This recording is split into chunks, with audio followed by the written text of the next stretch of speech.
Class ഇല്ലാത്തതുകൊണ്ട് വീട്ടുജോലിയെല്ലാം കഴിഞ്ഞ് വെറുതെ ഇരിക്കുകയായിരുന്നു.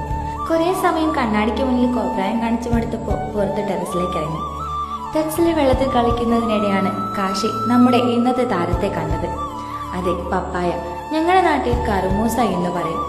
അങ്ങനെ മൂസക്കായെ കുത്തി തള്ളിയിടാൻ ഞങ്ങൾ താഴേക്കിറങ്ങി. മേലെന്ന് പോന്നപ്പോൾ കാശിയുടെ കയ്യിലൊന്നുമില്ലായിരുന്നു.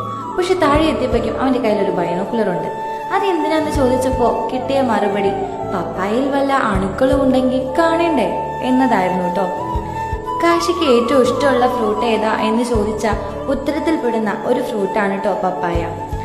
പിന്നല്ലേ ഒരാൾ കൂടി എത്തിയിട്ടുണ്ട് പപ്പായ പറിക്കാൻ. ആ കറുമൂസ മരം കേടുവന്ന് വീഴാനായിട്ടുണ്ട്.